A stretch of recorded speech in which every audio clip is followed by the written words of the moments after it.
തയ്യാറാകുന്നു. Video വന്നു കഴിയുമ്പോൾ വരാൻ പോകുന്ന ചോദ്യമാണ്. എനിക്കത് ആദ്യമേ തന്നെ നമുക്ക് അറിയാവുന്ന കാര്യമാണ്. ഡ്രൈവിംഗ് സീറ്റിൽ ആരാണെന്നും എനിക്കറിയാം, ബാലു പുറകിൽ ഉറങ്ങുന്നതും എനിക്കറിയാം. ആകാംക്ഷ തന്നെയായിരുന്നു. ഞങ്ങൾ വിവാഹത്തിന് ശേഷം അദ്ദേഹത്തിന്റെ മാതാപിതാക്കളുടെ വീട്ടിലേക്ക് ഒരു തവണയാണ് പോയിട്ടുള്ളത്. ഒരാൾക്കും എന്നെ ഭീഷണിപ്പെടുത്തി ഈ ഒരു കാര്യം പറയിക്കാനോ സമ്മർദ്ദം ചെലുത്താനോ മിണ്ടാതിരുത്താനോ ഒന്നും പറ്റില്ല.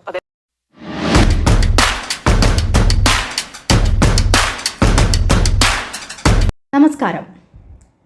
വയലിനിസ്റ്റ് ബാലഭാസ്കറിന്റെ മരണം മലയാളികളെ ഏവരെയും ഞെട്ടിച്ച വാർത്തയായിരുന്നു. 2018 ആ ഞെട്ടിക്കുന്ന സംഭവം. അപ്പോഴെല്ലാം മൗനത്തിലായിരുന്നു അദ്ദേഹത്തിൻ്റെ ഭാര്യ. എന്നാൽ നീണ്ട 6 വർഷത്തിന് ശേഷം അവരിന്ന് മീഡിയയ്ക്ക് മുന്നിലേക്ക് വരികയാണ്, തൻ്റെ മൗനം വെടിയുകയാണ്. ആ സംഭവം അവർ ഓർത്തെടുക്കുന്ന കാഴ്ചയാണ് കാണുന്നത്. എന്നാൽ അവർ പറഞ്ഞ പല കാര്യങ്ങളും സംശയത്തിൻ്റെ നിഴലിലാണ്. പലതും അവർ മറച്ചു വയ്ക്കുന്നു എന്ന രീതിയിലാണ് ഇന്ന് ചർച്ച ചെയ്യുന്നത്. ബാലഭാസ്കറിൻ്റെ അച്ഛൻ പറയുന്നത് തൻ്റെ മകനെ കൊലപ്പെടുത്തിയതാണ്. ഇതുമായി ബന്ധപ്പെട്ട് സ്വർണ്ണക്കടത്തുകാർക്ക് പങ്കുണ്ട്. കൂടാതെ അദ്ദേഹത്തിൻ്റെ സംശയം ശരിവെക്കുന്നതാണ് പിന്നീടുണ്ടായ സാഹചര്യങ്ങളൊക്കെ തന്നെ. അന്ന് ബാലഭാസ്കറിൻ്റെ ഡ്രൈവറായിരുന്ന അർജുനെ ഇപ്പോൾ വീണ്ടും പല കേസിലും കിട്ടിയിട്ടുണ്ട്. പല ക്രിമിനൽ പശ്ചാത്തലത്തിലും ഉള്ള ഒരു വ്യക്തിയായിരുന്നു അദ്ദേഹമെന്ന് തെളിഞ്ഞിട്ടുണ്ട്. അപ്പോൾ ആ അച്ഛൻ്റെ സംശയം ശരിവെക്കുന്ന രീതിയിലേക്കാണ് പോകുന്നത്.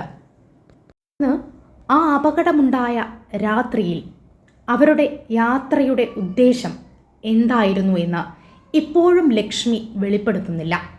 അത് നിഗൂഢമായി തന്നെ തുടരുന്നു. ഈ ഇൻ്റർവ്യൂയിലും അതിനെക്കുറിച്ച് ലക്ഷ്മി പരാമർശിക്കുന്നു പോലുമില്ല.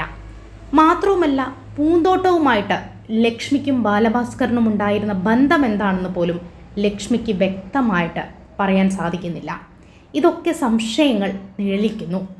കൂടാതെ ഇവരുടെ മുൻ സുഹൃത്തായിരുന്ന, മാത്രമല്ല ഇവരുടെ കല്യാണത്തിലൊക്കെ നേരിട്ട് നിന്നിരുന്ന അവരുടെ സുഹൃത്തിൻ്റെ ഒരു വെളിപ്പെടുത്തൽ കൂടി നമുക്കൊന്ന് കേട്ട് നോക്കാം. ജോയിയുടെ സുഹൃത്തായിരുന്നല്ലോ ബാലഭാസ്കർ. അപ്പം ജോയി ഇന്നലെ ഇത് കണ്ടല്ലോ, നമ്മുടെ ലക്ഷ്മിയുടെ ഇന്റർവ്യൂ കണ്ടല്ലോ. ജോയി എന്ത് പറയുന്നു, എന്താണ് സംഭവിച്ചത്, എന്താ കുറെ കാര്യങ്ങളുണ്ട്, സംശയങ്ങളുണ്ട്. ഈ പൂന്തോട്ടം ലത എന്തിനാണ് ബാലഭാസ്കറിന്റെ സമ്പത്ത് സൂക്ഷിക്കുന്ന ആളായി, എങ്ങനെയായി? അർജുൻ വന്നത് വിഷ്ണുവിന്റെ സ്ഥലത്ത് ജോലിക്കാണ്. വിഷ്ണു വന്നൊരു കൺസ്ട്രക്ഷൻ കമ്പനിയിലാണ് ജോലി ചെയ്യുന്നത്, സ്റ്റാർ ഹോംസിൽ. അവിടെയായിരുന്നു അർജുൻ ജോലി ചെയ്തിരുന്നത്. വിഷ്ണുവാണ് ബാലഭാസ്കറിന് അർജുൻ അറിയാമെങ്കിലും വിഷ്ണുവാണ് അർജുനെ തീറ്റിപ്പോറ്റിയിരുന്നത്. വിഷ്ണു ഒരു നല്ല വ്യക്തിത്വത്തിന്റെ ഉടമയല്ലെന്ന് ആ സ്വർണ്ണക്കള്ളക്കടത്ത് കേസിൽ അറസ്റ്റിലായപ്പോൾ തന്നെ മനസ്സിലായി. പ്രകാശൻ തമ്പി അങ്ങനെ തന്നെ. അപ്പൊ ഇങ്ങനെ ഇല്ലീഗൽ കണക്ഷൻസ് ഉള്ള ഒരാളിനെ ഡ്രൈവറായിട്ട് നിയോഗിക്കുമ്പോൾ എന്തുകൊണ്ട് ബാലഭാസ്കറിന്റെ അച്ഛനും അമ്മയും ആയിട്ട് അകന്ന് നിൽക്കുന്നു? ബാലുവിന്റെ സഹോദരി മരിച്ചപ്പോൾ പോലും പോയില്ല, അമ്മാവന്റെ മരണത്തിൽ പങ്കെടുത്തില്ല. ഇതൊക്കെ ചോദിക്കാമായിരുന്നു. ഇതൊന്നും വന്നിട്ടില്ല. അമ്മാവൻ ഭയങ്കര കാര്യമായിരുന്നു ലക്ഷ്മിയെ.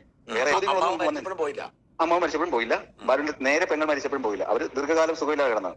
അപ്പൊ പിന്നെ ഇതിനകത്ത് പറയാനുള്ള ഇതിനകത്ത് ഒന്നും ലക്ഷ്മി പറഞ്ഞിട്ടില്ല, വെളിപ്പെടുത്തിയിട്ടില്ല. ഇത് ലക്ഷ്മിയെ ചീത്തവിളി കേൾപ്പിക്കാൻ വേണ്ടി ഈശാന്റെ കൊണ്ട് നിർത്തി കൊടുത്തു. അങ്ങനെ എനിക്ക് ഇന്റർവ്യൂ കാണുമ്പോൾ എനിക്ക് ഫീൽ ചെയ്യുന്നതാണ്. ഈ ലക്ഷ്മി എന്താ ഇങ്ങനെ വാവൊട്ടിയിരിക്കാൻ കാരണം എന്താണ്?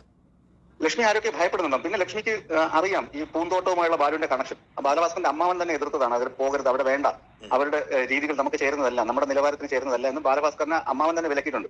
രൂപയാണ് ബാലുവും ആ മാനേജറും തമ്മിൽ പിണങ്ങിയപ്പോൾ മാനേജർ 40 ലക്ഷം രൂപയാണ് അവർ പോയി എടുത്തത്, ചാക്കിൽ കെട്ടിയെടുത്തിട്ട് വന്നത്. എന്നിട്ട് അതിൽ 20 ലക്ഷത്തോളം രൂപ ലതയുടെ അടുത്തേക്ക് കൊണ്ടുപോയി. മനസ്സിലായി. അപ്പൊ ഇങ്ങനെയൊക്കെ കണക്ഷൻ എങ്ങനെ ഇവരുമായിട്ട് വരും? പിന്നെ ഇവരെന്തിനാണ് ആ രാത്രി ഇങ്ങനെ വിളിച്ചുകൊണ്ടേയിരുന്നത് നിരന്തരം? ലത ആ ബാലഭാസ്കറിന്റെ യാത്രയിലുടനീളം ലത വിളിക്കുന്നുണ്ടായിരുന്നു. പിന്നെ വണ്ടിയിൽ ഇരിക്കുമ്പോൾ ഛർദ്ദിക്കും അല്ലെങ്കിൽ പ്രശ്നമാണെന്ന് പറയുന്ന ആള് പുറകിലിരിക്കുന്നതല്ലേ സേഫ്? അതെന്തിനും മുന്നിൽ കയറി കുഞ്ഞിനെ മടി വെച്ച് ഉറങ്ങി. വാഹനത്തിൽ വേഗത്തിൽ പോകുമ്പോൾ കുഞ്ഞു മടിയിലിരിക്കുമ്പോൾ വേഗത കുറച്ചു പോകാൻ പറയേണ്ടതല്ലേ? ലക്ഷ്യമിട്ടുന്നില്ല. കൊലപാതക സാധ്യത മാത്രമല്ല ഇതിനകത്തുള്ളത്. ഇതിനകത്ത് ഇവരുടെ യാത്രയുടെ ഉദ്ദേശം വേറെയായിരുന്നു, പർപ്പസ് വേറെയായിരുന്നു. അത് ലക്ഷ്മിക്ക് അറിയാം. അത് ലക്ഷ്മി പുറത്ത് പറഞ്ഞാൽ മാത്രമേ ഈ കേസ് അന്വേഷിക്കുന്ന ഏജൻസികൾക്ക് എന്തെങ്കിലും ചെയ്യാൻ പറ്റത്തുള്ളൂ. അത് വളരെയധികം ശരിയാണ്. ആ ഇൻ്റർവ്യൂവിൽ ഉടനീളം പരിശോധിക്കുകയാണെങ്കിൽ അവിടെ എവിടെയും ലക്ഷ്മി തുറന്നു പറയുന്നില്ല അന്നത്തെ രാത്രിയിലെ അവരുടെ യാത്രയുടെ ഉദ്ദേശം എന്താണെന്നുള്ളത്. അതിൻ്റെ ഉദ്ദേശം എന്താണെന്ന് അവർ വ്യക്തമായിട്ട് ഇതുവരെ പറയുന്നില്ല. അവരുടെ പേഴ്സണൽ ആവശ്യത്തിന് വേണ്ടി അന്ന് രാത്രി യാത്ര തിരിച്ചു, വളരെ സ്പീഡിലായിരുന്നു എന്ന് മാത്രം പറഞ്ഞു വെക്കുകയാണ്.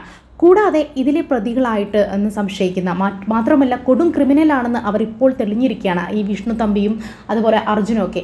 ഇവരെയൊക്കെ പ്രൊട്ടക്റ്റ് ചെയ്യുന്ന രീതിയിലാണ് ലക്ഷ്മി സംസാരിക്കുന്നത് എന്നുള്ളതാണ് വേദനാജനകമായ കാര്യം. മറ്റൊരു കാര്യം എന്ന് പറഞ്ഞാൽ ഇവർക്ക് അപകടം സംഭവിച്ചതിന് ശേഷം ഇവരുടെ ഫോണെല്ലാം കൈവശപ്പെടുത്തിയിരുന്നത് വിഷ്ണു ആയിരുന്നു. അതിനെക്കുറിച്ചും ഇവർ വ്യക്തമായിട്ട് മറുപടി നൽകുന്നില്ല എന്നുള്ളതാണ്. അപ്പോൾ പല കാര്യങ്ങളും ലക്ഷ്മി മറച്ചു വയ്ക്കുന്നു എന്നുള്ളത് വ്യക്തമായിട്ടുള്ള കാര്യമാണ്. എന്തായാലും നിഗൂഢതകൾ പുറംനീക്കി അതെല്ലാം മറനീക്കിക്കൊണ്ട് പുറത്തേക്ക് വരട്ടെ. നഷ്ടപ്പെട്ടത് ആ അച്ഛനും അമ്മയ്ക്കാണ്. കാരണം അവർക്ക് 2 മക്കളും നഷ്ടമായി. അവരെ മകൾ അവർക്ക് രോഗബാധിതയായിട്ട് അവർ മരിച്ചു. മാത്രമല്ല പ്രതീക്ഷ ഈ മകനിലായിരുന്നു, ബാലഭാസ്കറിലായിരുന്നു. അദ്ദേഹവും മരിച്ചു. ആ മരണം ഇപ്പോൾ എങ്ങും എത്താതിരിക്കുകയാണ്. അതിൻ്റെ കാരണം എന്താണ്, അതിൻ്റെ പിറകിൽ എന്തായിരുന്നു എന്നൊന്നും ഇപ്പോഴും തെളിയാതെ നിൽക്കുകയാണ്.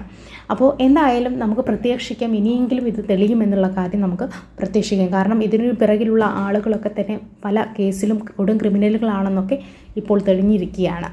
അപ്പോൾ ചാനൽ ഇഷ്ടപ്പെട്ടെങ്കിൽ ഒന്ന് സബ്സ്ക്രൈബ് ചെയ്യുക. Thank you.